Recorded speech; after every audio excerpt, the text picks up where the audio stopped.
Education USA Mongolia хөтөлбөрөөс мэдчилж байна. Бид энэхүү цуглал подкастаараа дамжуулан Америкийн нэгдсэн улсад дэлхийд тэргүүлэх боловсрол эзэмшээд их орондоо иргэн ирж мэргэжлэр салбартаа манлайлан ажиллаж буй Монгол залуусын төвийг хүргэж байхаар зорилоо. Та бүхэн бидний бэлтгэсэн явцуудыг 7 хоног бүрийн даваа гаргуудад хүлээн авч сонсоорой. Сайн бацгаана уу? Бүгдээрэнд энэ өдрийн мэндийг хүргэе. Энэ удаагийн подкастын дугаараараа Колумби их сургуульд магистра хийсэн нэг өмсгөөг танилцуулж байна.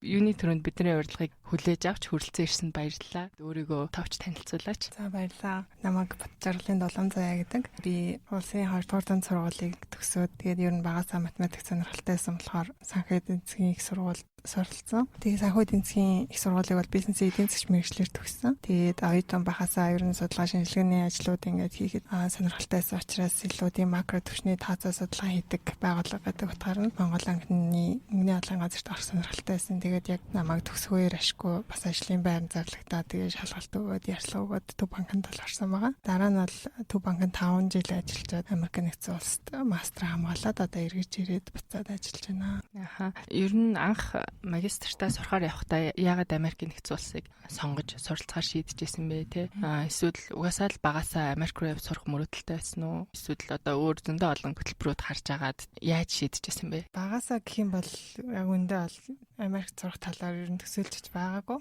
Тэгээд ер нь багаар л илүү тийм өөртөө зорилт тавиад зорилгоо ахиулаад явж исэн гэж хэлж болно. Ер нь бол сая хэлсэнчлээ ингээд эхлээд ахлах сургуулаа төгсөөл за санхүү эдийн засгийн сургуульд орё гэдэг зорилго тавиал. Тэгээд дараа нь дэрийгэ төгсөнгүүтээ одоо яг мэргэжлэрээ сонирхолтой газар ийм газар ажилламаар байна гэж зорилго тавиад. Тэгээд бүрсээр нөгөө ажилд ороод нэг хэсэг хугацаанд ажилласны дараа хүмүүсээс ер нь бол ийм Америк нэгдсэн улс сурах боломж байгаа юм байна гэдэг талаар олж мэдээд тэгээд ер нь бол Америк сурах мөрөөдөлтэй болсон. Гол нь хамт олон маань надад нэг нөлөөлсөн. Их хвчлэн нөгөө Америкийн нэгдсэн улс, Австрали, Англид ингээд боловсрлоо дээшлүүлээд ирсэн ийм мундаг боловсруучсан байдаг. Тэгээд тэдрээс хараад бол ялангуяа нэг хүн бас манай сургуулийн Колумби их сургуулийг төгсөгч хүртэл байсан учраас надад бас ингээд Америк нэгдсэн улс сурах боломж байгаа юм байна гэдгийг бол мэдсэн. Нэгэнт сурж байгаа юм чи ер нь бол нэлээд нухацтай сонголт хийсэн л дээ. Дахиж нөгөө сурах боломж олдохгүй байж магадгүй гэдэг тийм. Ер нь бол нөгөө нэгэнт сурж байгаа юм чинь тийм дэлхийн шилдэг сургуулиудын нэгэнд нь л суралцъя гэж батсан. Тэгээд сонирхолж хэлэхэд бол яг манай энэ Колумби их сургууль бол энэ жилийн байдлаар Global Policy Administration гэдэг чиглэлээр бол дэлхийд нэг траглагдж байгаа. Тэгээд намайг сурж байгаа үед ч гэсэн ер нь бол топ сургуулиудын нэг байсан. Тэгээ угаасаа нөгөө яг дэлхийн шилдэг сургуулиуд гэж ярьдаг боловч ямар чиглэлээр сурахаасаа шалтгаалаад бас ирэмбэн өөрөөр өгдөг. Жишээ нь MBA-ээр сурах гэж байгаа хүмүүс бол Stanford, Harvard-ийн сургуулиуд хамгийн топ байлаа гэхэд finance-аар сурах гэж байгаа хүмүүс бол Pennsylvania University ч гэдэг юм уу тийм. Яг мэдээж ингээд за Америкт сурвал гоё юм байна гэд одоо шийдчихэж байгаа. Тэгээ мэдээж энэ бүх шилдэг сургуулиуд нь Америкт байдаг болохоор ер нь Америкт сурах гэж бацвал та. Тэгэхээр сургуулиудаа сонгохдоо бол мэдээж нэлээд судалгаа хийсэн. Сургуулиудын хөтөлбөрүүдийг нь судалж үзээд тавигдах шаардлагуудыг нь хараад тэгтээ нэг онцлог нь болохоор нэгэнд би нөгөө Монголоос ингээд дэлхийн шилдэг сургууль руу сурахаар явах зорилт тавьж байгаа болохоор надад тийм хангалттай санхүүгийн боломж байгаагүй. Тийм учраас яг нөгөө суралцах боломжтой хөтөлбөрүүдээ судалгын хажуугаар бас боломжтой тэтгэлгүүд нь юу байна гэдэг ингээд хослуулах маягаар судалсан гэж хэлж болно. Одоо жишээлх юм бол Английн миний бас нэг сонирхож байсан юм бол LSE ч юм уу эсвэл Warwick University сурах гэж байгаа бол ингээд Chevening-ийн тэтгэлэгт аплайдаж болох юм байна гэдэг ч юм уу тий. Одоо Колумбиг сургууль сурах гэж байгаа бол дэлхийн банкны тэтгэлэгт хамт ингээд аплайдвал яг зэрэг болох юм байна. Эсвэл Америкийн мужийн сургуулиуд бусад ингээд өөр сургуулиуд руу сурах гэж байгаа бол Fulbright-ийн тэтгэлгээр явж болох юм байна гэх мэтчлэн ингэж хослуулж судалж агаад тэгээд ер нь бол өөрийнхөө сургуулийг сонгосон. Гол нь бол надад яг энэ манай сургуулийн хөтөлбөр аягүй их таалагдчихсан. Би ч угаасаа нөгөө эдийн засгч мэргэжилтэй юм болохоор эдийн засгаараа гүнзгийрүүлж судлах бодолтой байсан. Дээрээс нь яг тийм бодлогын шинжилгээ, qualitative analysis гэдэг чиглэлээрээ боловсрлоо дэвшлүүлэхэд хамгийн тохиромжтой хөтөлбөр юм байна гэж үзээд энэ хөтөлбөрийг бол сонгосон. Дэлхийн шилдэг сургуулиуд гэж нэг search хийгээд л байхаар угаасаа ингээд 1-100 гэж гараад ирж байгаа тий. Тэгэхээр нөгөө дөнгөж сургуулаа төгсөж байгаа хүүхдүүд бас 10 жилийн хүүхдүүд нөгөө сургуулийн ранкаар нь бас явах гал тэрэндээ ингээд айгу бас харанхуугаар бэлдээд байж магадгүй тий. Ерөнхийдөө ямар чиглэлээр явах гэж байгаагаа сонгоод тэгээд илүү хайлтаа наривчлаад тэгээд яг тэр програмаараа ямар сургууль нь илүү сайн ягаад тэгэхээр тэгжижил тэр чиглэлээрээ туршлагатай ялангуяа одоо энэ том сургуулиудад lecture тэгэл зөндөө ивентүүд болдог те. Тэгэхээр тэр нэг айгу чухал юм байна. Үнэхээр яг хөтөлбөрөө харж агаад сургуулаа сонгож исэн гэдэг нэг таалагдлаа. Колумбиг сургуульд ер нь тэнцэгэд ямар хөө шалгууруу тавигддаг вэ? Тэгээд энэ сургуультаа тэнцэхийн тулд өөрийгөө ер нь яаж бэлтжижсэн? Яг угаасаа сонирхоод эхнээсээ ингээд бэлтжижсэн гэсэнтэй. Гэхдээ илүү одоо наривчлан төлөвлөгөө гаргаж ирсэн үү? Ажлын хажуугаар одоо яаж амжилж ирсэн бэ? Тий, одоо тэгээд ингээд мэдээж энэ бол айгүй гоё хөтөлбөр юм байна гэд сонгочихж байгаа ш. Гэхдээ тэр бол зүгээр баг мөрөөдлийн жигсаалт гэж хэлж болно. Тэнцэнэ гэдгийг бол мэдгүй.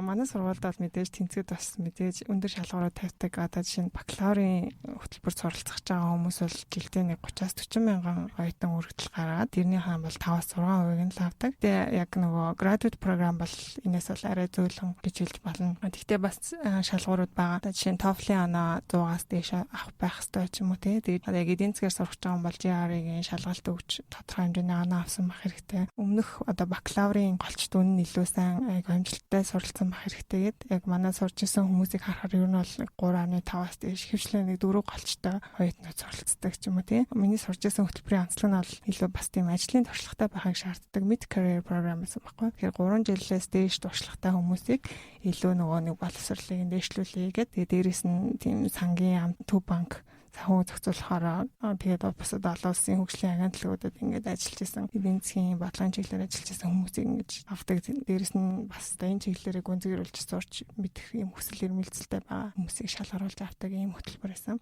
Сургуультай тэнцгийн тулд бас нэлээд болсон л да. Тийм амар байгаагүй. Би бол ингээ 2 удаа apply хийжсэн нийтдээ. Гэхдээ нэг хүн бол манай сургуульд ингээ нийтдээ 3 удаа apply хийж болд юм байлээ. Эхний жилдээ apply-даад уг нь бол сургуультай тэнцсэн. Гэхдээ тэтгэлэгтэй бол тэнцэж чадаагүй. Уг нь бол ингээ нөгөө эх жил нь санхүүгийн асуудлаа ингээ шийдвэрлээ дахиж явна гэдэгтээ итгэлтэй байгаа бол тэрнгээ одоо тодорхой хэмжээний хадгаламж байршуулад хадгалж болд юм билээ. Тэгээд надад бол угаасаа яг эх жил ингээ тэтгэлэгтэй найдвартай тэнцэж гэсэн юм байхгүйсэн учраас тэгээд ялцчихгүй дэр нөгөө цуцалсан гэх юм уу тийм боломжоо. Тэгээд хойшлуулж чадлагүйгээр эх жил нь бол гэхдээ за ер нь бол ингээд боломжтой байна. Дахиад жоохон хичээвэл болох юм байна гэж бодоод тэгээд ер нь бол яг ийшээ явъя гэд тууштай шийдсэн гэж хэлж байна. Нийлээд ийм ахиц дэвшил гарах хэрэгтэйсэн нэг жилийн хугацаанд яагаад намайг заавал тэгээд ингээд сургуульд дахиж тэнцвүүлэх хэрэгтэй. Яагаад тэтгэлэг надад өгөх хэрэгтэй гэдэг агуулгаараа тэгээд өөрийгөө нэлээд хөгжүүлэе гэж батсан. Эсээн дээрээ нэлээд сайжруулсан, CV-гээ бас сайжруулсан. Тэгээд өөрийгөө хөгжүүлэх чиглэлээр гэх юм бол жишээлбэл ингээд ажил дээрээ шин загвар хөгжүүлэх ажлыг хүлээж аваад нэлээд бас ингээд завгүй болсон. Тэгээд хажуугаар нь судалгааны ERI Institute гэж байдаг. Энэ тэнд бол ингээд зочин судлаачаар ажиллаад нэмэлт төсөл дээр ингээд ажилласан. 6-аас ер нь ажиллаад харчаал 11 хүртэл ингээд нэмэлт төсөл дээр ажилладаг тийм байсан. Бас хажуугаар нөгөө edX платформ дээр байгаа олон улсын валютын сангаас нэг санал болгодог өнгөө курсуудыг нэмж авч судалсан. Төгсөөд тодорхой хэмжээний эзэмшин чиглэлээр нь сертификат өгдөг. Тэгэхээр бас нөгөө нэг сурах юугаа илүү одоо ур чадвараа дээшлүүлсэн гэдэг одоо тэргээр бас нэг нотлох боломж надад олцсон. Хажуугаар нь бас 6 сарын хугацаанд бол хэлний шалгалтандаа бэлтэж агаад шалгалтынхаа оноог бол нэлээд дээшлүүлж авсан байгаа. Тэгээд эсээгээ бас нэлээд сайжруулсан. Миний бицээ эсэнүүд дотроос тэрхаа нэг нь болохоор яг сүүлийн 1 жилийн хугацаанд яг ямар прогресс гаргасан бэ гэдэг энэ хийсэн юмнуудын талаар бол бичижсэн. Яг хамт ажилладаг хүний хувьд сонсоход энэ олон зүйлсийг 1 жил байтугай 6 сард те ингээд амжуулаад яасан гэхээр үнэхээр бахархмаар байна л да. За ямар ч байсан энэ удаан хугацаанд аягүй шаргуу бэлтсэний үр дүн сургуультай тэнцсэн те хөтөлбөртөө тэнцсэн. Тэгвэл одоо ерөнхийдөө суралцсан хөтөлбөрийн талаар ерөнхийдөө ямар хөө байсан хүлээлтээс давсан уу? Ер нь нэлээд сайн мэдээлэлтэй байсан учраас ер нь яг ботсон шиг байсан уу те? Бас хичээлүүд нь ерөнхийдөө ямар хөө агуулгатай явагддаг байсан? Ямар хэлбэрээр тэр талаар жоохон мэдээлэл өгөөч. За тэгээ. Би болохоор яг Columbia University дотор School of International and Public Affairs гэдэг сургуулийн ер нь бол олон улсын харилцааны сургууль гэж хэлж байна. Program in Economic Policy Management буюу эдийн засгийн бодлогын удирдлагын хөтөлбөрт сурсан. За тэгээд түрүү хэлсэнчлэн бас манай хөтөлбөрийн онцлог нь болохоор яг тийм өмнө олон улсын байгууллага муу төрийн болон төрийн бус байгууллагад ажиллаж байсан эдийн засгийн чиглэлээр ийм туршлагатай хүмүүсийг аваад илүү тийм боловсролыг дэвшлүүлэх ийм зорилготой хөтөлбөр байсан. Нийтдээ манай хөтөлбөрт бол намайг сурж байгаа үед 52 хүүхэд сурж исэн. Тэрнийх нь бол 47 олон улсын оюутнууд нэлээд одоо 26 сарнаас ирсэн тийм олон төрлийн үндэстнүүд ингээд цугларсан ийм хөтөлбөр байсан. Хичээлээ өгөх юм бол энгийн мастертай харьцуулах юм бол нэлээд ачаалттай. Нөгөө шахуу хөтөлбөр ахгүй 3 семестр сураад төгсдөг. Семестр болгондоо ингээд 6 хичээл үзээд ингээд төгсдөг. Үндсэн болон ийм сонгох хичээлүүдтэй. Үндсэн хичээлүүдээ бол дандаа нөгөө ангиараа хамтдаа үзчихдэг гэсэн болохоор ангийн уур амьсгал аягүй гой бүрдсэн. Тэгээ миний анхны төсөөл болохоор ингээд илүү шууд ингээд нэг том сургуульд очивол тэгэл хаана юу болж байгааг мэддэхгүй. Тэгэл ганцаараа л яваад ах юм бах гэл. Тийм бодолтой байсан чинь бол тэрнээс л арай жоохон өөр байсан. Тэгээ сонгох хичээлүүд нь болохоор яг ямар хөтөлбөрөөр мэрэгч байгаас хамаарат бас дотроо бас 3 чиглэлээр мэрэгчдэг. Эхнийх нь болохоор тэрнээс хамаарат бол сонгох хичээлүүд нь өөр байна. Эхний хөтөлбөр нь бол одоо яг нөгөө эдийн засгийн бодлогын удирдлага гэдэг чиглэлээр илүү макро хичээлүүдийг гүнзгийрүүлж үздэг. Хоёр дахь нь болохоор төв банк болон санхүүгийн зах зээл гэдэг ийм мэрэгчлэр тэрний нь болохоор илүү макро зохистой бодлого тэгээ санхүүгийн зах зээлийн хөгжлийн талаар ч юм уу тий судалдаг. Гурав дахь чиглэл нь болохоор эрчим хүч тэгээ хүрээлэн буй орчны судлал тэгээд бодлого гэдэг энэ нь болохоор яг төрийн бодлогоор байгаль орчинд үзүүлэх нөлөөллийг яаж тооцох вэ? Эсвэл оновчтой шийдлийг яаж олох вэ гэдэг чиглэлээр ингэ судалдаг байсан. Тэгээ хичээлүүдийн хувьд гэх юм бол эдийн засгийн ухааны хичээлүүдээ мэдээж үндсэн суурь олгож үзэн, статистикийн үзэн, эконометрикийн хичээлүүд, тэгээд хөгжлийн эдийн засаг, мөнгөний эдийн засаг, макро зохистой бодлогын хичээлүүд, менежментийн хичээлүүд гэх мэтчлэн иймэрхүү зүйлсүүд ордог. Тэгээд яг жилийн агуулгын онцлог нь болохоор надад яг ийм онл практикийг хосолж орж юм шиг санагдсан. Одоо жишээлбэл макро эдийн засгийн хичээлээ гэх юм бол мэдээж эдийн засгийн онолуудаа ингээд судална. Тэгтээ хажуугаар нь одоо бас улс орнуудын макро эдийн засгт тулгарч байгаа нийтлэг одоо асуудлууд, шинж чанарууд ямар нэг гэдгийг ингээд тоон өгдөл дээр тулгуурлаад дүн шинжилгээ хийгээд тэгээд эдийн засгийн бодлогууд нь бас хэр үр нөлөөтэй байна гэд дүгнээд бодлогын зөвлөмж маягийн юм боловсруулдаг ч юм уу тийм. Энэ л нөгөө нэг олон улсын валютын сангийн хийдэг тооцоололууд нөгөө Article 4 гэдэг репорт нэртэй илүү тийм төстэй. Микро эдийн засгийн хувьд гэх юм бол илүү тийм төрийн бодлого оролцоогоо эхлээд тоглоомын онол, магадлалын онол, пүүсийн онол ч юм уу тийм өрх пүүсийн үйл хөдлөл төр яаж нөлөөлж байна гэдгээ микро төвшөнд ингээ онлайн төвшөнд судалчаад тэгээ дараа нь яг бодит практик дээр төрийн бодлогын нөлөөнүүд ямар байсан бэ гэдгийг одоо кейс стадигаар ч судална, эсвэл ингээ микро төвшний судалгааны үр дүнгууд дээр шинжилгээ хийдэг юм байсан. Тэгээд сонгох хичээлүүд нь бол маш олон сонирхолтой гоё хичээлүүд байсан. Тэгээд би бас уг нь бол бүгдийг л үзчихмээр санагдаад тэгээд гэхдээ угаасаа цаг хугацаа хязгаарлагдчихсан болохоор нэмээд одоо хөгжиж байгаа орнуудын хөрөнгөний зах зээл гэдэг ийм сэдвтэй хичээлийг бол 70 дахь хичээлээ болгоод нэмж аудит хийжсэн. Тэгээд уг нь бол сонирхож байгаа бол хичнээн хичээл судалж болт юм байлаа. Гэхдээ яг зүгээр ингэ шалгалтын нөхгүйгээр мөнгөнд төлөхгүйгээр зүгээр лекцэнд нь суугаал ингээ холбогдох материалуудыг аваад судлаад явдаг. Гэхдээ тэгээд угаасаа цаг хязгаарлагднаас болохоор нэмж судалж олж чадаагүй. Америкт сурч ирсэн хүний үед одоо нэг 5-6 хичээл гэж сонсогчиж магадгүй. Нэг хичээлийн ард те 7 хоногт хэдэн цаг одоо хэдэн хуудас юм унших хэвээр энэ төр гээд бүр ингээд айгу статистик байдаг. Тэгэхээр 3 семестр дараалан 6 хичээл авч исэн. Тэгээд дахиад 7 дахь нь аваад дахиад авч чадаагүй. Тэгэхээр бүр бас л асар завгүй л нэг жил өнгөрсөн байна. Тэгээд бас дээрэс нь манай сургуулийн одоо нөгөө онцлог гэж ярих юм бол 7 хоног болгоо ингээд даалгавар өгөөд айгу гоё багаар ингээд ахаад явдаг. Нэг удаадаа хит их хэмжээний ачаал ирэхгүй тийм болохоор тэрийгээ бол ингээд менеж хийхэд айгу тохиромжтой юм шиг надад санагдчихсан. Тэгээд зүгээр бас даалгавруудаас гадна дараа нь ингээд явц дундын шалгалт аав тий. Тэгээд 3-4 хүнтэйгээр ер нь хичээл болгон дээр тийм багаараа ажилладаг. Дээрээс нь багаараа хамтраад эсвэл судалгааны ажлууд, судалгааны богино хэмжээний пейперүүд бичдэг. Тийм байсан. Мэдээж эдийн засгаар сурж байгаа учраас унших материал бол маш ихтэй. Бас нэрээ ерөнхийдөө менеж хийж болохоор байсан гэж хэлэхгүй бол хүмүүс сонсоод айгу зүрхэн өгчөж магадгүй тий. Явах хичээл амир завгүй байгаа л очиод бас амир завгүй хажаад ирд юм байна гэд.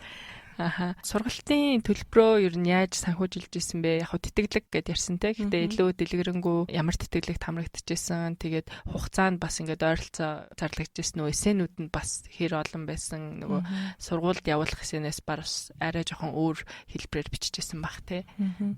Тийм сургалтын төлбөрөө бол би нөгөө Дэлхийн банкны Японы засгийн газартай хамтарсан тэтгэлэг төлбөрөөр санхүүжүүлж байсан. Тэгээд энэ тэтгэлэг нь болохоор яг хөгжиж байгаа орнуудын хүний нөөцийн хүчин чадлыг нь дээшлүүлээд илүү мэдлэг солилцоог дэмжихэд юм чиглэсэн хөтөлбөр байдаг. Ихэвчлэн яг нөгөө бакалаврын дараах мастрын програмууд санхүүжилт олгодог.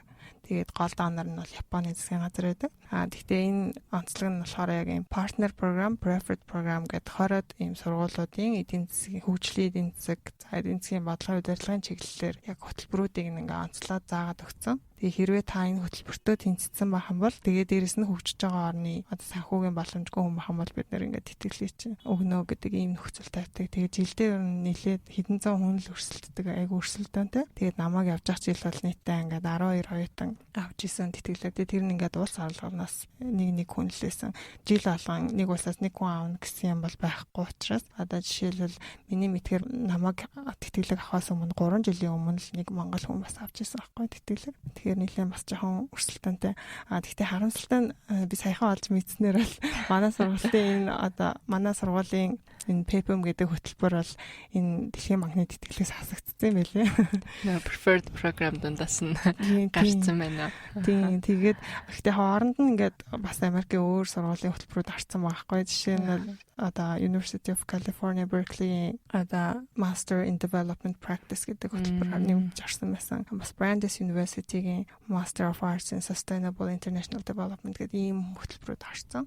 Тэгэхээр хэрвээ зүгээр яг дэлхийн банкны тэтгэлгээр дээрээс нь бас эдийн засгийн бодлогын удирдлагаар сурах бодолтой хүн байгаа бол бас энэ хөтөлбөрүүд рүү apply хийх юм бол бас тэтгэлэгт хамрагдах боломж байгаа гэдгийг хэлмээр байна. Тэгээд тэтгэлэгтээ манай сургуулийн энэ програм болохоор хамтарсан хөтөлбөр гэж явж исэн. Одоо partner program гэж явж исэн учраас сургуулиасаа тэгтээ 50% тэтгэлэг нөгөөд тэгээд Японы засгийн газраас бол 50% тэтгэлгийг нь өгч исэн. Энэ тэтгэлэгт нь бол сургалтын төлбөр, амьдрах зардал, тэгээд эрүүл мэндийн даатгал, ирж очих зардал, төхнөх зардал гэдэг ер нь бүх зүйлсүүд ингээ багтсан. Тэгээ манай сургуулийн одоо нийт 1 жилийн тэр тухайн хөтөлбөрийн үнэ нь бол ойролцоогоор 110 мянган орчим доллар болчихсон.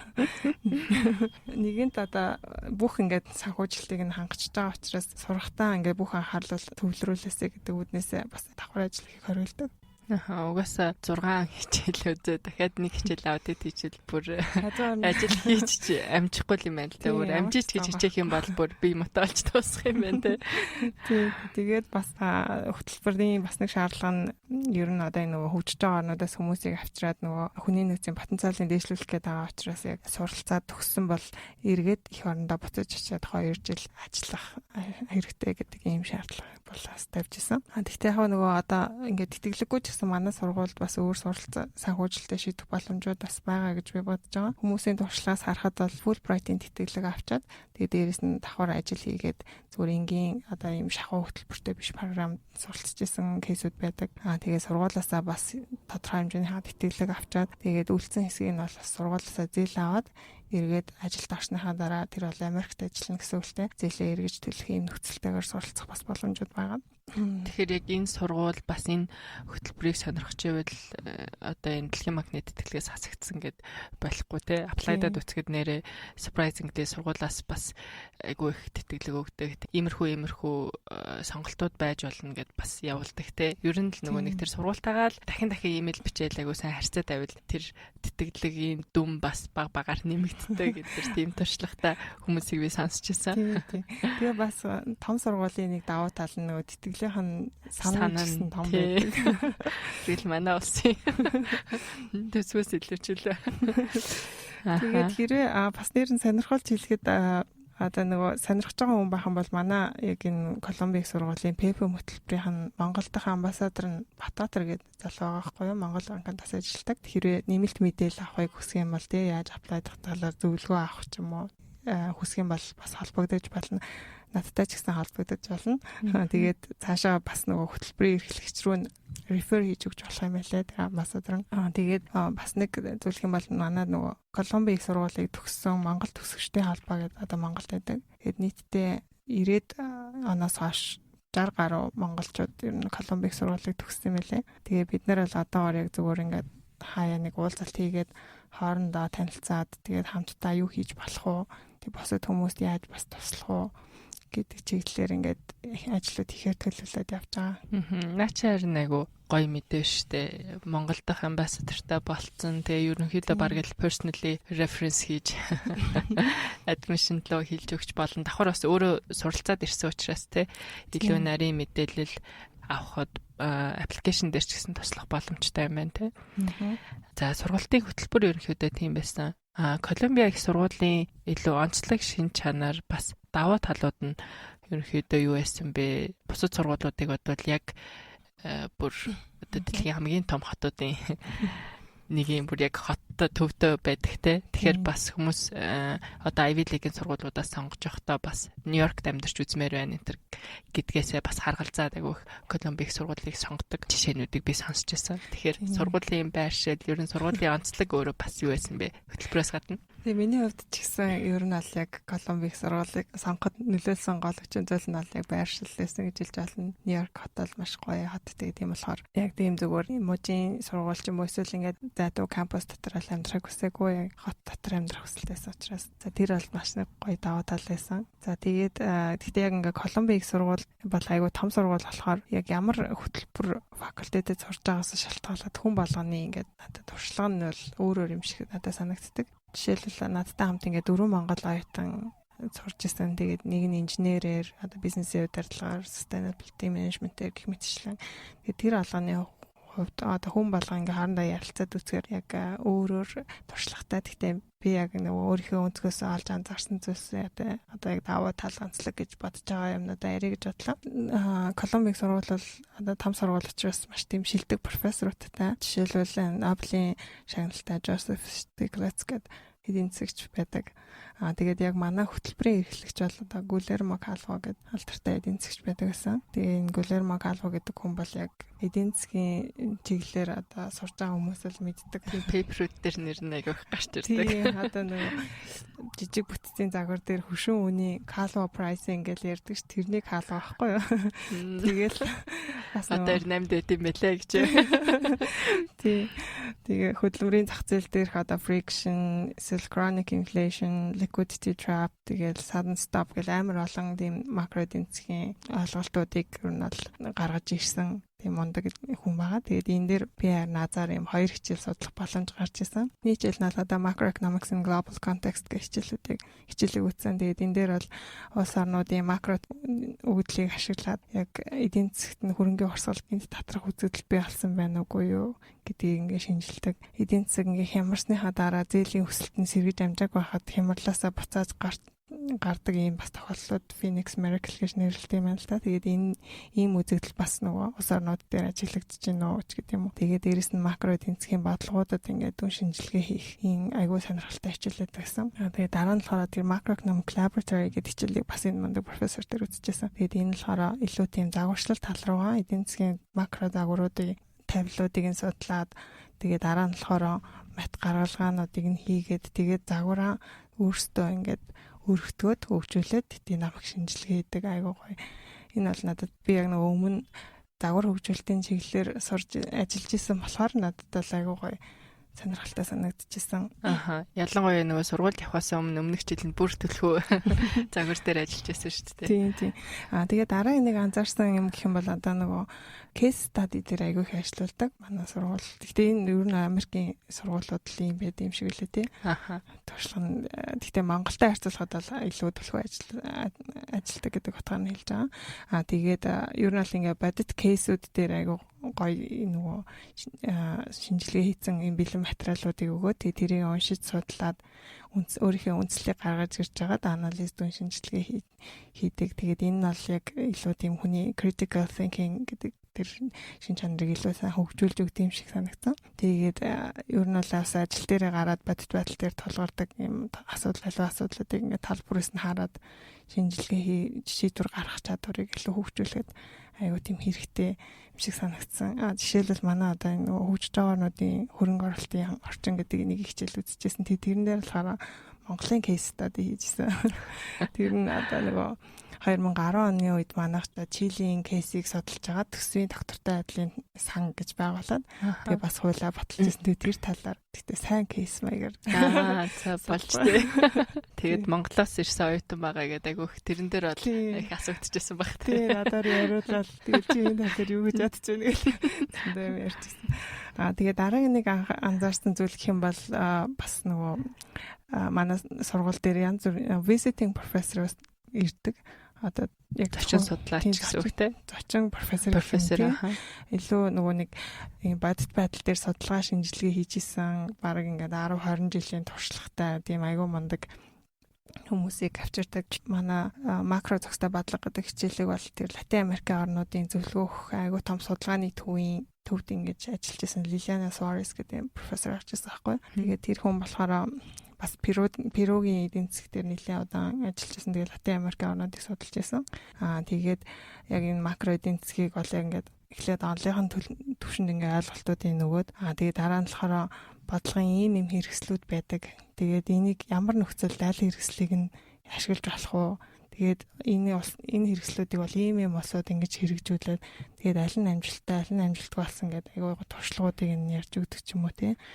Тэгээд энэ бол бас айгүй гой сонирхолтой хичээл байсан. Тэгээд сүүлд нь багаараа ингээд ажиллаад нэг улсыг сонгож аваад макро зохистой бодлогын талаар ингээд үн шинжилгээ хийдэг.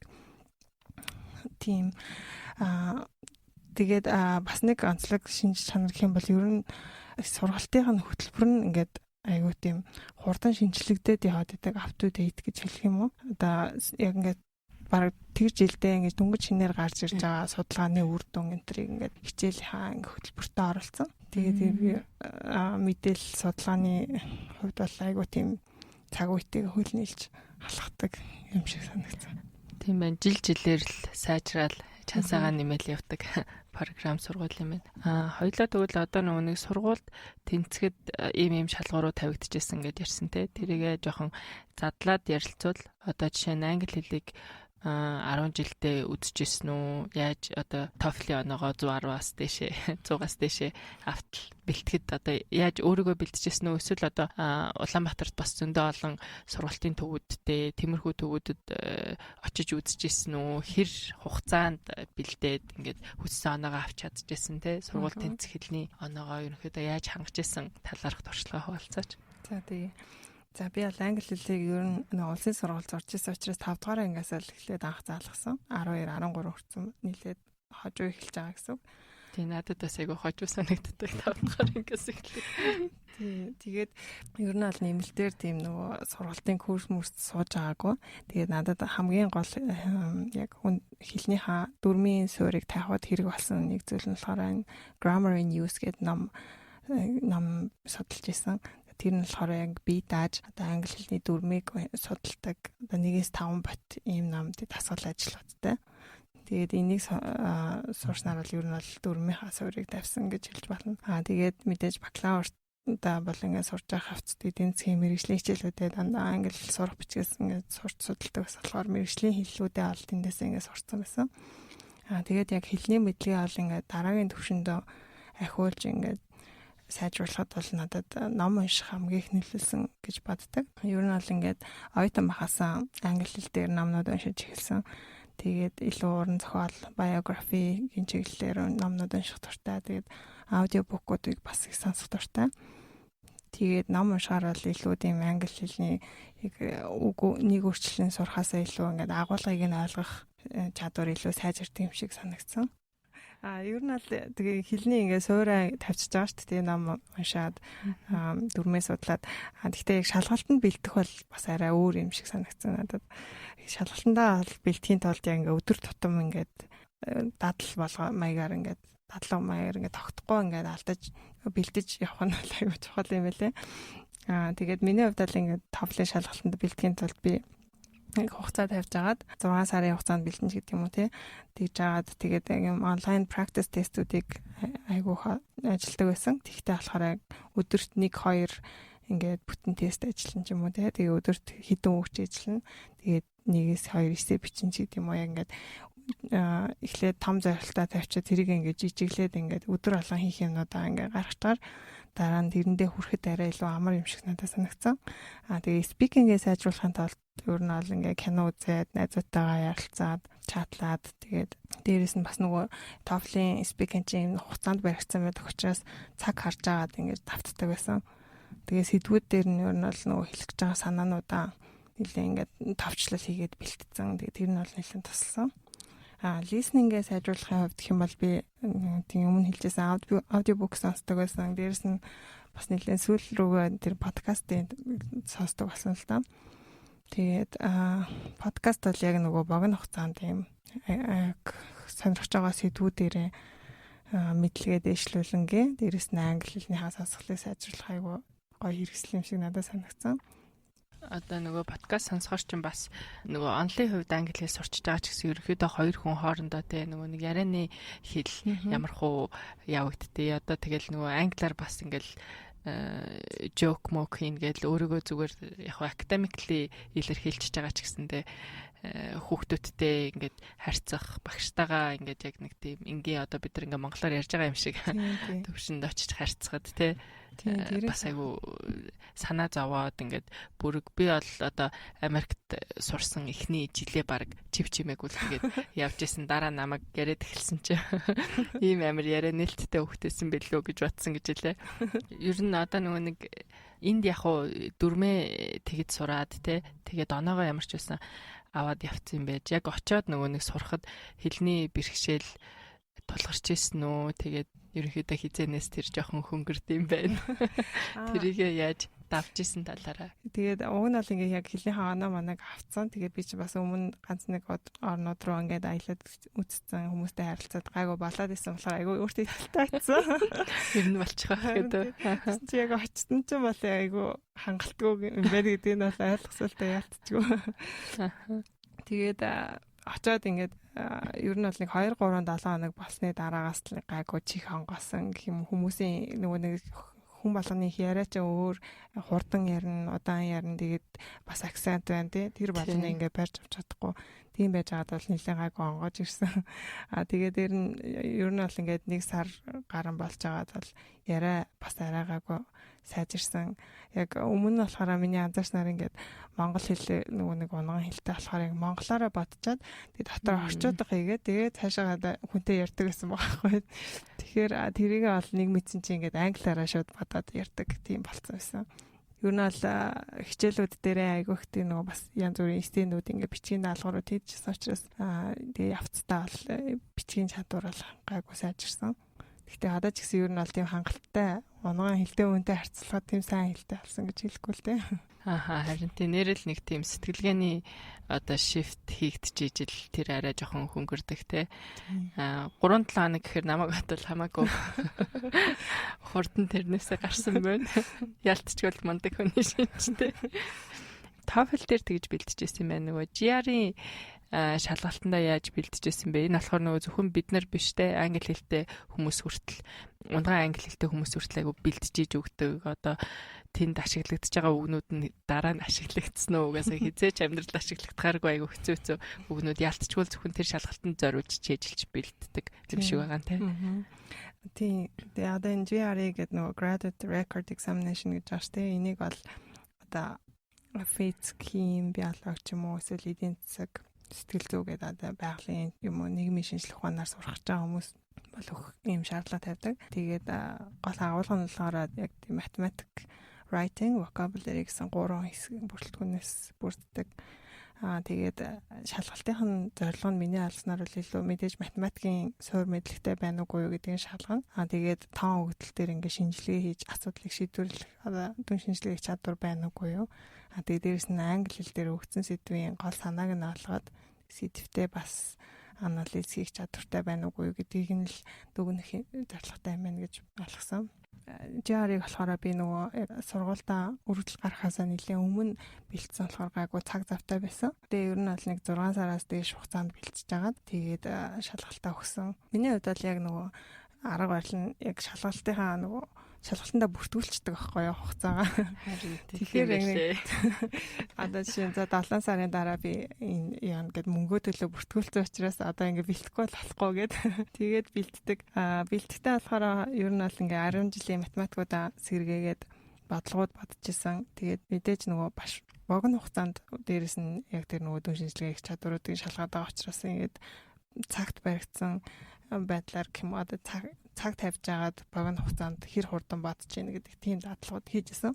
GRE-гийн бас нөгөө дасгалын ном авч агаад тэгээд эрен дээрээ бол бас дасгалуудыг нь ажиллаад Дээрэс нь бас эсээ бичээд тэр нөгөө GR-ийн айг болон хэцүү өгнүүдийг болж ажиллажсэн. Гэтэ би бол яг англи хэлнийхэн тэр хэсэг vocabulary writing хоёр дээр нь бол яг тийм сайн оноо авч чадаагүй үнэ хэлээ. Математик дээр бол харин гайгүй оноо авсан байсан болохоор тэгээд энэ GR-ийн шалгалт чинь нэг шалгалтаа өгсөн байхад нөгөө 5 жилийн хугацаанд хүчинтэй. Тэгэхээр би нэг л удаа өгсөн. Тэгээд математикийн хангалттай болохоор за англи хэлээ дахиад сайжруулахын тулд өгөх хэрэг байна уугүй юу гэд угаасаа нөгөө хэлний тусдаа бас шалгалтуудын анаанууд байгаа учраас тэгээд ер нь л өгөөгүй л дээ. Ер нь манай сургуульд гэхдээ тэнцсэн хүмүүсийн жишгийг харахаар нөгөө нэг GR-ийн хувьд бол ер нь математик дээр нэг ихний топ 5-аас 10 перцентайл багтсан хүмүүсийг одоо нэг сүүлийн 5 жилийн туршид нийт шалгалт өгсөн хүмүүс дотроо ихний топ 10-т багтж байгаа. 10% нь багтж байгаа хүмүүс авдаг тийм юм лээ. Өндөр шалгуур шүү. Тэр чи яг сайжруулах гээд явхаар бас тийм хурдан перцентайл нь сайжирдаг юм байлээ. За GRE TOEFL өгсөн. Одоо нөгөө нэг сургуулийнхаа ерөнхийдөө эссе бичсэн туршлагаасаа те дахиад нөгөө нэг сэтгэлгээний онцлог явах бах одоо Америк хүмүүсийн Монгол хүмүүсийнх те ер нь эссе бичгтээ одоо чинь Америкчууд болонгууд илүү нөгөө нэг өөрийнхөө түүхээсээ хуваалц те одоо нэг тэгж бичгээд бас нэг арга барил нь жоохон өөр. Тэгэхээр одоо нөгөө бид нар сургуульд бас яг одоо жишээ нь тэгж бичиж миний хувьд бол нэг тийм туршлагатай байгаагүй учраас ерөөсөө ойлгохгүй юу бичих талаар айгүй эртнээс бод тэгээд өөртөө тохиолдсон гоё түүхээсээ эсвэл хэцүү түүхээсээ бичээд тэгээд яагаад сургуульд ормоор байгаагаа холбоод тэгээд яв гэхээр бүр ерөөсөө сайн ойлгодгүй байсан. Тэгээд одоо хэрн ер нь бол эссе бичгээд бас айгүй тийм цаг шаардсан байдаг те. Тэгэхээр эсээгээ яаж бичижсэн бас хүмүүсээс тусламж авч ирсэн үү те. Хүмүүсээр давхар шалгуулад ингээд хэд дахин тийм драфт энтер байсан уу гэжсэн. Миний хувьд бол яг сургуульдаа нийтдээ 4 эсээ тэгээд тэтгэлэгтэй бол богино хэмжээний 3 эсээ ингээд бичижсэн. Тэгэхээр нэлээд олон эсээнүүд байна л да. Тэгээд мэдээж нөгөө эхний дараа нь тэтгэлэгтэй тэнцгийн тулд би эсээнүүдээ бүгдийг л ингээд сайжруулах хэрэгтэй болсон 2 дахь удаа аплай дахтаа. Тэгээд бол нэлээд олон сарыг ингээд зарцуулсан. Тэгээ миний гол тактик болохоор эсээгээ ингээд эхний нэг драфта гаргачаад тэгээ дараа нь яг тэрийг яаж сайжруулах уу гэдэг одоо нөгөө зүйлсийгээ дандаа ингээд өдөр тутамдаа ингээд бодож явдаг. Тэгээд санаж байгаа үедээ ингээд тэмдэглэл дээр бичээд энэ дээр ийм санаа нэмж болох юм байна гэдэг ингээд тэмдэглэж явж байгаад сүүлд нь тэр санаануудаа эсэндээ тусгаад тэгээ дараа нь дахиад тэрийг хадгалчаад хэсэг хугацаанд дахиад сайжруулах яаж сайжруулж болохоо гэж бодож аваад эргэж ингээд хэдэн удаа ревайс хийжсэн. Ер нь л эсэгээ тэгээ нэлээд олон сар зарцуулсан. Сүүлийн нэг жилийн нөгөө аплай дах дээр бол ер нь бол тэнцээгүй хугацаанаасаа эхлээл бараг бүтэн жилийн туршилт эсээгээ сайжруулж авсан. Тэгээд эсэн дээрээ бол англиных нь яг хэллэг дөрөв талаас нь хичээсээ тусламж авч яналж исэн. Тэгээд түрүүний чиний хэлсэнчлэн бас нэг нөгөө монгол хэлээр нэг эссе бичих, англи хэлээр бичих яг тэр хэл соёлын онцлогоос шалтгаалаад нэлээд өөр гэдэг нь бол ялцчгүй ажиглагдсан. Бүтэц найруулгын хувьд ч гэсэн ялгаатай. Тий одоо нөгөө нэг шууд монголоор биччихэд орчуулчихаар тэр санаа нь ерөөсөө болохгүй тий. Тийм тэгээд эсэн дээрээ бас нөгөө нэг ямар санаа авах гээд байгаа юм бэ гэдэг тэр хүлээлтэн ч гэсэн айгу өөр. Тэгээ миний бодлоор бол яг нөгөө нэг эссе бичгтээ англиар эссе бичгтээ ингээд өөртөө хүн ихлээр асуулт тавих хэрэгтэй юм шиг санагдсан. Яагаад намайг энэ хөтөлбөрт авах хэрэгтэй юм бэ тий? Эсвэл миний яг ингээд яагаад би шигээ авах гээд байгаа юм бэ ч юм уу тий? Тэр мэрийгээ ингээд яг бодож тунгаагаад за ийм л учраас би явах гээд байгаа юм байна гэдэг тэрийгээ ингээд тодорхойлчих юм бол тэгээ дараа нь тэрэндээ хүрэхэд одоо би ийм зорилго тавьчаад байна. Тэрэндээ уг нь бол хүрэх боломжтой. Тэгээ дааж хүрэх гэсэн чинь одоо ингээд мэдлэг боловсрал дутаад байна ч гэдэг юм уу те.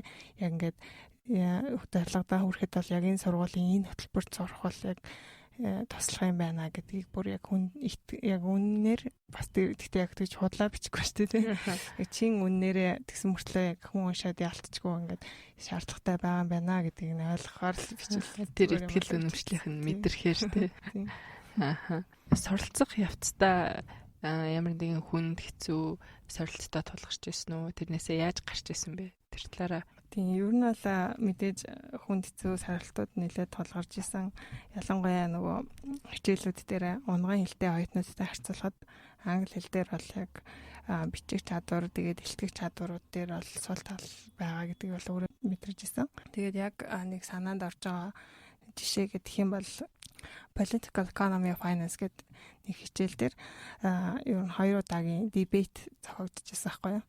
Тэгээд эхнийх дээр нь болохоор Америк долларын ханшийг тухайд ингэж хангарч ирсэн. Тэгээд тэр нь бол яг эдийн засгт ямар нөлөө үр дагавартай байхын эрэг юм уу сөрөг юм уу гэдэг тэр чиглэлээр ингэ мэтгэлцдэг. Тэгээд миний хувьд бол ер нь ингээ монгол хэл дээрээ ч мэтгэлцэх ер нь чадвар тийм сайн биш. Тийм болохоор тэр эхний дебет дээр бол айгүй муу оролцоод сэтгэлээр оноод за би ер нь энэ дээр ингээд амжилт гарахгүй мэн гэд бодож исэн. Тэгээ хоёр дахь дебет нь болохоор Европын өрийн хямралын талаар тэгээд яаж ийм хямралын үед оновчтой шийдэлт хүрэх вэ гэдэг талаар ингээд хэлцээд мэтгэлцдэг тийм сэдв байсан.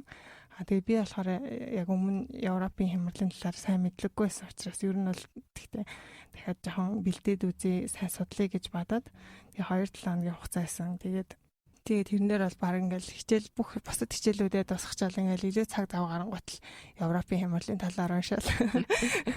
Энд дээр бас юу гэж ингэж хэлж болох вэ гэл нэг бүх одоо баг хүмүүсийн асууж болох бүх асуултууд энд бэлдэж байгаа хариултыг бэгөө бэлдээл ингэж хэлвэл би ингэж хэлнэ гэл тэгэж айгүй их тийм цаг гаргаж бэлдэжсэн.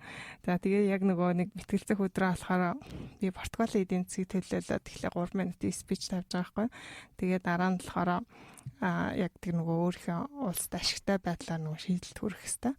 Тэгээд тэрэн дээрээ бол ингээд бүх бэлдсэн санаануудаа хэлээд аюу амжилттай болсон чи манай профессор амар импресс болоод намайг ерөөсөө тэгэж ажил гаргах гэж боддог. Эхнийх дээр аюу муу байсан болохоор. Тэгээд ингэж байгаа л угаасаа төгсгөн байна да гэж бодсон баг гэж.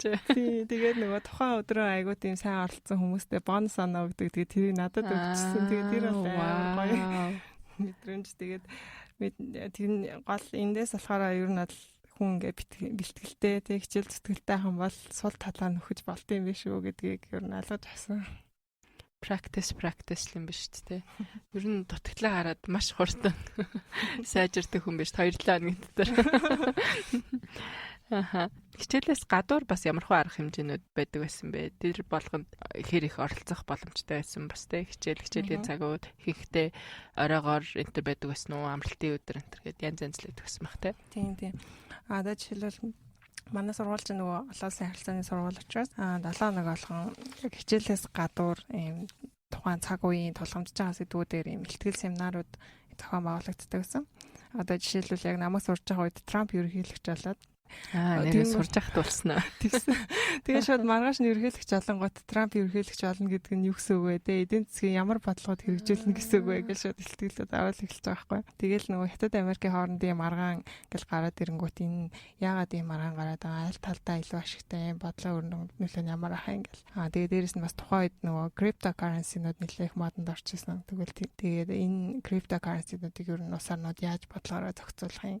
Тиймэрхүү асуудлууд дээрэс нь бас яг нөгөө Европын эдийн засагт тулгарч байгаа бэрхшээлүүдийг яаж шийдвэрлэж болох вэ? Цаашдын төлөв нь ямар ах вэ гэх иймэрхүү яг тухайн үедээ ямар одоо нөхцөл байдал үүсээд байна. Тэрэн дээр ингээл айгуу тийм ондаг эдийн засгч нарыг урьж авчрал хэлтгэл тавиулдаг гэсэн. Дараагийн бас нэг хичээлээс гадуур сонирхолтой юм гэхээр нөгөө нэг Английн төв банкны ер нь яг төв банкудад зориулсан сургалтууд байдаг байхгүй.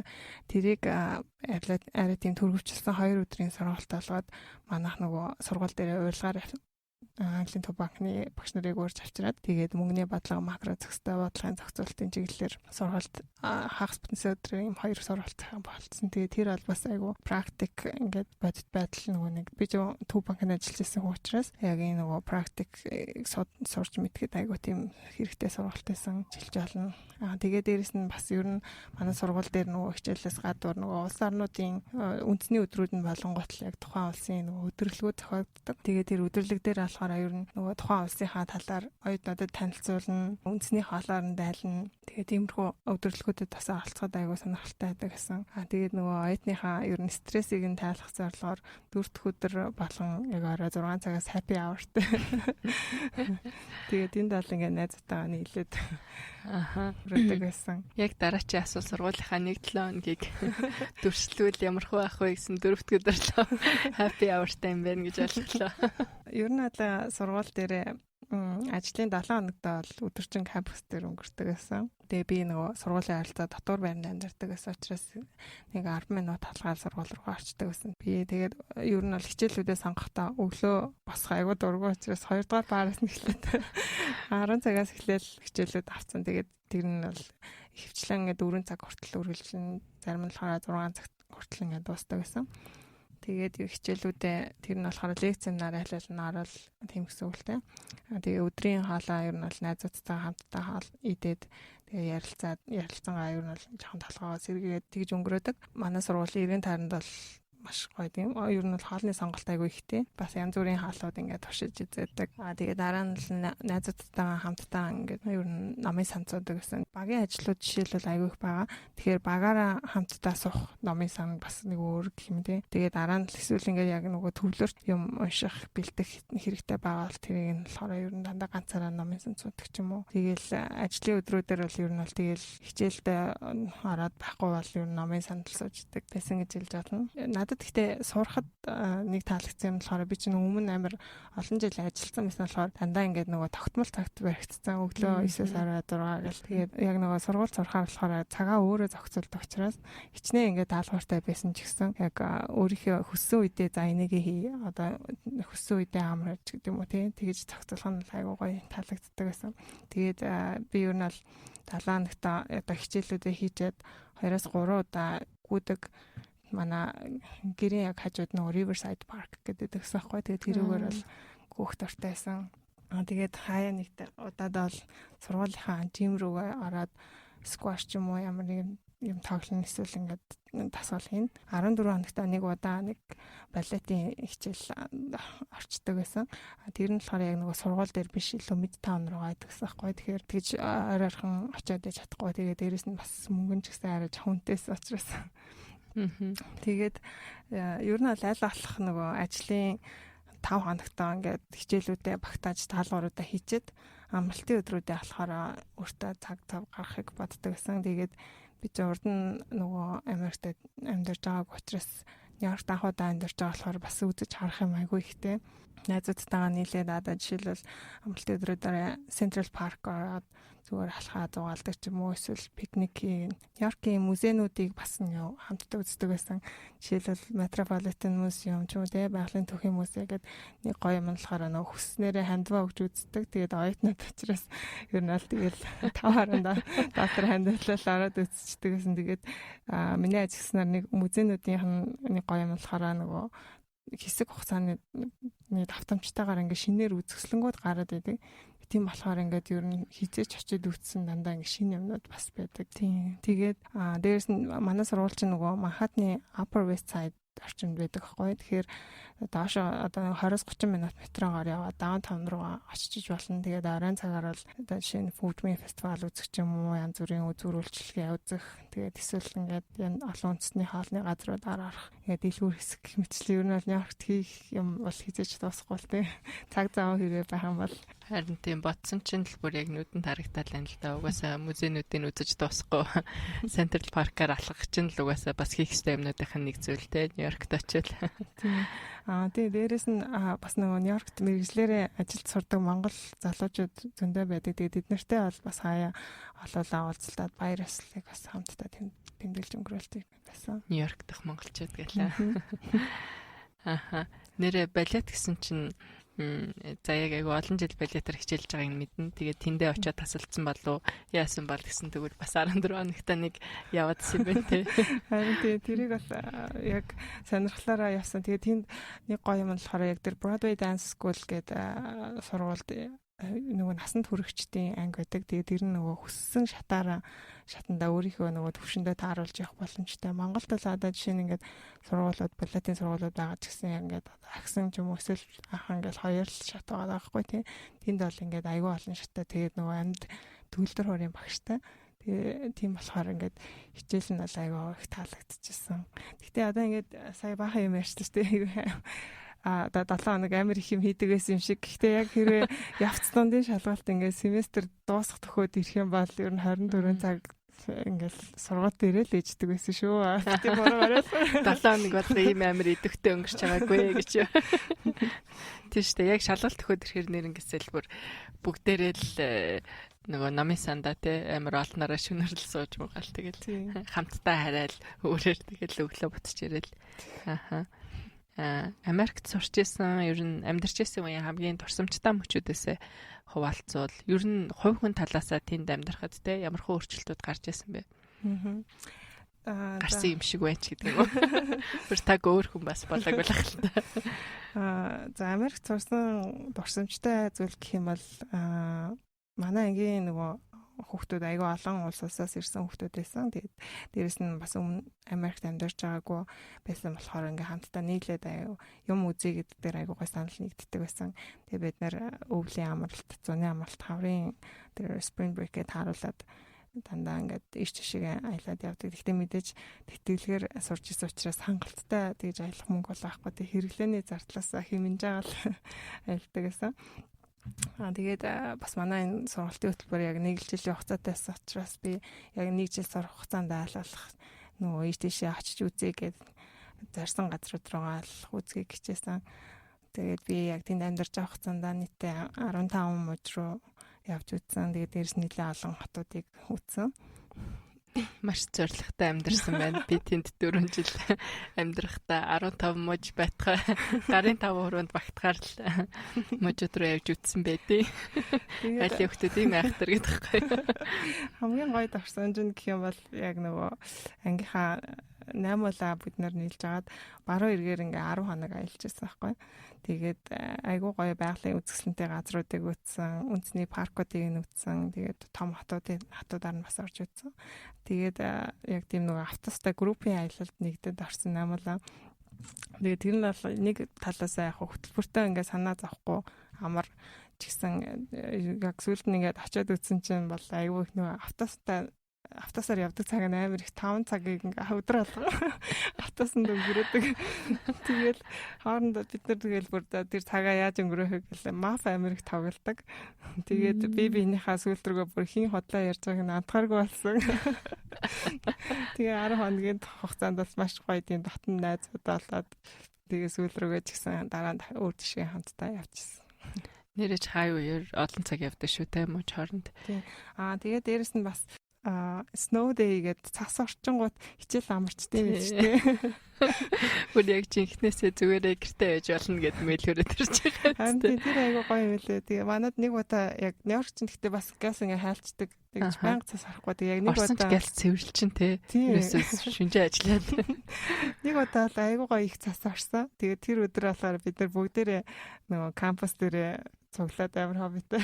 Уг нь бол гэртээ амарч болохоор бүгд ингээд кампусынхаа голдон цуглаж агаад голын одоо тэр яг номын сангийнхны урд амар том шат байдаг байхгүй. Тэгээд нийл цас ороод тэгээ бүр ингээд гулцуур шиг болцсон. Тэгээ бид нэр чарга марга хаанаас ч олсон. Ингээд нэг мэт бахан юмнууд авчирсан тэрүүгээр гусаад цас масаар байлдаад. Тэгээ манай кампусын гол бол ер нь ингээд нийл байлдаа болчихсон тэр өдөр бол айгуу гоё дурсгалтай. Стат зугата чөлөө цагаа өнгөрөөжсэн crew байна. Монголд одоо нөгөө бакалавра эзэмшээд те Америк нэгдсэн улс руу мастера хамгаалаад ирсэн хүний хувьд ер нь Америк Монголын сургалтын системийн ялгааг юу байна гэж ер нь харж байна. За миний ажигласнаар болохоор ер нь бол мэдээж нөгөө Америкийн мундаг сургууль учраас хөрөнгө санхүүжилтийн хувьд мэдээж хангалттай их байсан. Тэгэхээр тэр хэмжээгээр бол тийм facility сайтай гэдэг нь бол мэдэгдэж байгаа. Жишээлбэл манай сургууль чинь нийтдээ 21 номын сантай байсан. Тэгээд нэг сонирхолтой юм болохоор нөгөө нэг номыг ингээд зээлээд би чинь нөгөө Монгол зурдаг хотоо гуйж нэг өдрөөр аваад нөгөө хоногоор авч яваа маргааш нь өгдөг гэсэн байхгүй. Тэгсэн чинь тэнд очсон чинь нэг номыг нэг семестрээр нь өгчтэй байлээ. Гэтэ мэдээж яг хүмүүстэй өрсөлдөж л олж авна л та. Гэтэ тэр мөр нь ол айгу ингээ ялцгүй хангамж сайтай гэдэг нь бол ингээ харагдаад байгаа байхгүй тий. Тэгээд бас мэдээж тэр нөгөө номын сангийнх нь одоо онлайн фонд дотор нь амар маш их хэмжээний нөгөө судалгаа шинжилгээний ажлууд ингээд багтсан байдаг.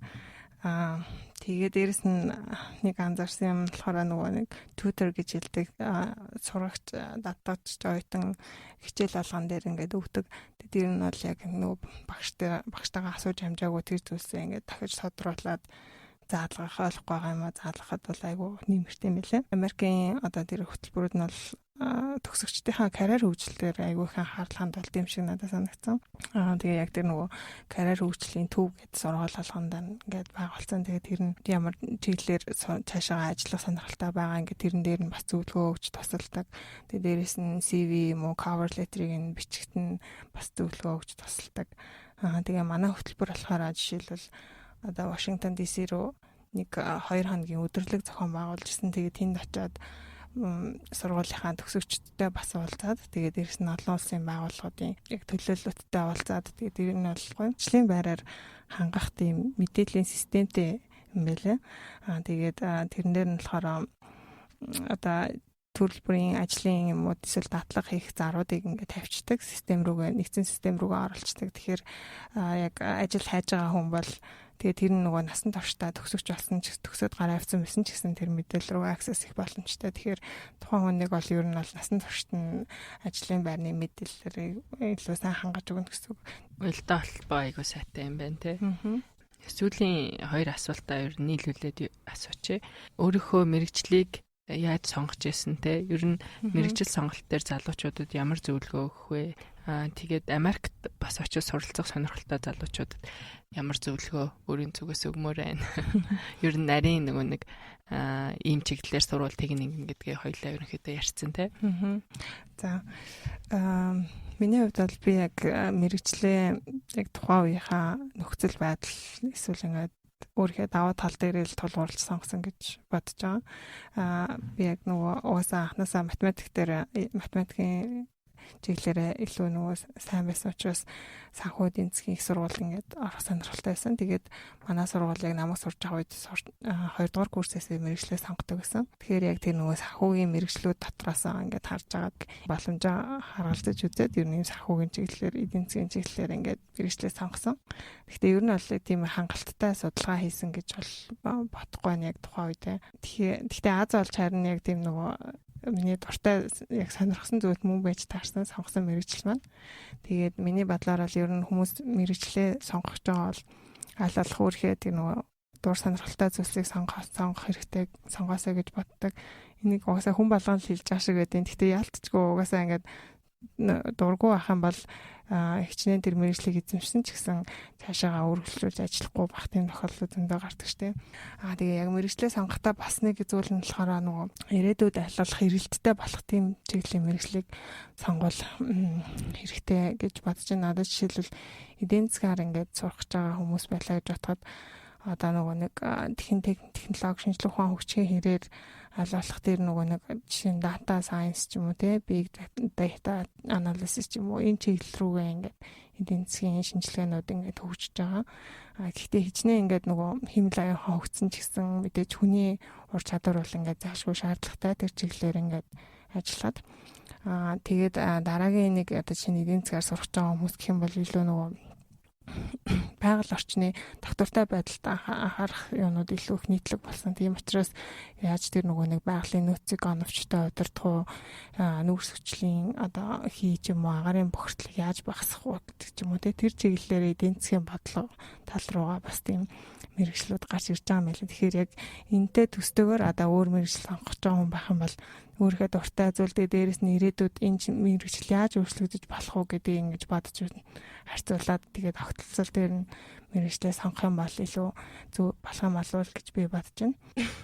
Тэгээд Америкт сурах сонирхолтой хүмүүсийн хувьд гэх юм бол яг миний бодлоор Америкт сурах гэж байгаа юуны түрүүнд англи хэлнийхаа төвшин сайжруулах, англи хэлийг сайн эзэмших хэрэгтэй байх гэж бодож байна. Тэгвэл яг нөгөө англи хэлийг бол яг тийм нөгөө нэг заавал хийх ёстой юм гэдэг ял маягаар биш илүү гоё тийм өөртөө сонирхолтой байдлаар ингээд сурж болно шүү дээ.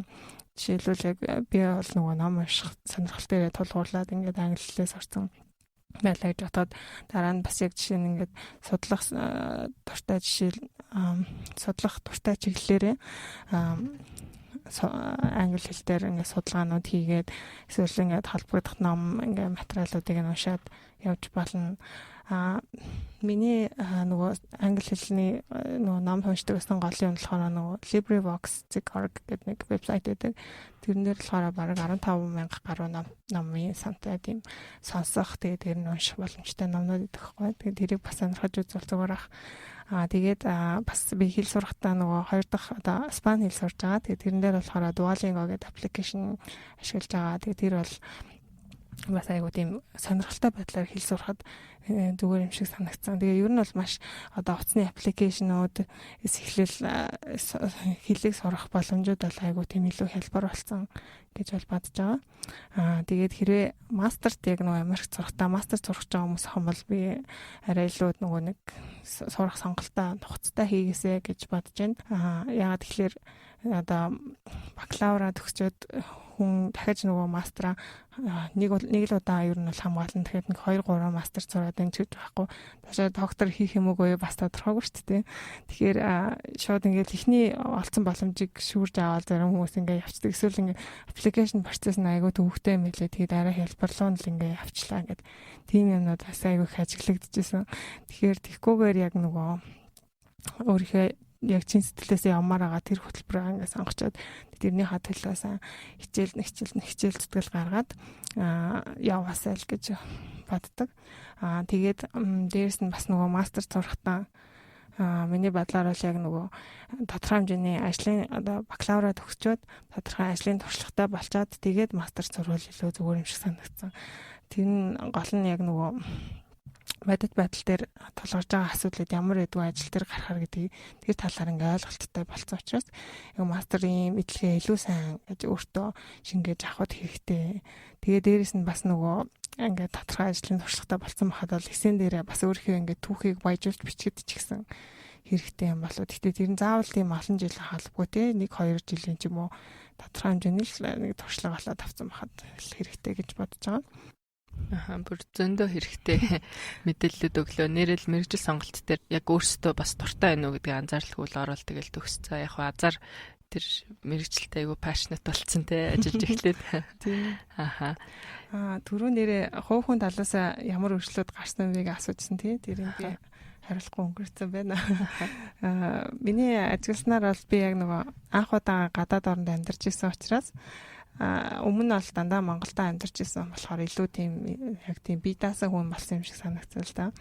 Би ер нь бол дандаа нөгөө гэр бүлтэйгээ Монголд амьдрахтаа ч гэсэн ганцаараа амьдрдаггүй байсан. Тэгээд айлын баг учраас ер нь шийдвэр гаргах үүрэг л надад нэг оногддггүй байсан. Тэгээд шийдвэрийг даган биелүүлэгч явдаг байсан.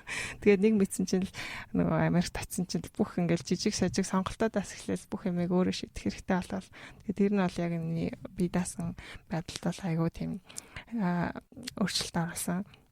Тэгээд хэдийгээр яг ихэнх цагаа сургууль дээр ингээд өнгөрөөж исэн ч гэсэн яг ингээд ганцаараа амьдарч ин гэрээсээ хол байгаа гэдэг утгаараа бас ингээд яг өөртөө бас нэлийн цаг гаргаж авт юм билээ. Ингээ өөрийгөө таньж мэддэг ч юм уу те эсвэл ингээд өөрийнхөө үзэл бодлыг ингээд зэгцлэх тиймэрхүү байдлаар өөртөөгөө илүү их ажилтдаг болсон гэх юм уу. Тийм өөрчлөлтүүд ажиллагдчихсан. За зөндөө хэрэгтэй зөвлөгөөнүүд өглөө. Маш үр өгөөжтэй подкастын дугаар боллоо гэж би бодож байна. Манай подкаст маань ерөнхийдөө өндөрлөх тал руугаа хандж байна. Нэмж хэлэх зүйл байгаа юу? За ер нь бол миний бодлоор одоо Америкт өнгөрүүлсэн цаг үе маань бол миний өөртөө оруулсан хамгийн том хөрөнгө оруулалт гэж боддог. За Америкт сурсан маань бол яг өөртөө оруулсан хамгийн том хөрөнгө оруулалт гэж боддог. Дээрэс нь бас яг тэр Америкт өнгөрүүлсэн цаг хугацаа маань бол яг амьдралын маань хамгийн гоё цаг хугацааны нэг байсан. Тийм болохоор би бас илүү олон Монгол залуус гадаад улсад яг мэргэжлээ дээшлүүлж ирээд улс орондоо хамтдаа их олон зүйлийг хийж бүтээгээсэй гэж бодож байна. Тэгээд бас энэ подкастаа өрсөнд маш их баярлалаа. За, стах баярлалаа. Бидний урилгыг хүлээж аваад ирээд дэлгэрэнгүй өөрийнхөө сурсан туршлагаасаа сурах гэж бэлдсэн туршлагаасаа гэж зөндөө зүйлсийг ярьлаа. Энэ удаагийн дугаарт маань Колумби их сургуульд магистра хийсэн Бачаргалын Дулам Зия гэдэг Монгол банкнд ахлах эдийн засгчаар ажилладаг ийм бүсгүй оролцсон байгаа. Баярлалаа. Баярлалаа. Америкийн нэгдсэн улсын засгийн газраас санхүүжүүлдэг Education USA Mongolia хөтөлбөрийн хэрэгжүүлэгчээр Монгол дахь Америк төгсөгчдийн холбоо ажиллаж байна. Та Америкт ихтэй сургуульд хэрхэн суралцах тухай цогц үнэн зөв мэдээллийг үн төлбөргүй авахыг хүсвэл Education USA Mongolia хөтөлбөрийн боловсролын зөвлөгөөдөд хандаарай. Бидэнтэй холбогдохыг хүсвэл www.masa.org-ийн цахим хуудасаар хандж болохоос гадна Facebook, Twitter, Instagram дээр Education USA Mongolia-г дагаарай. Ирэх даваа гарагт иргэн уулзлаа. Түр баяртай.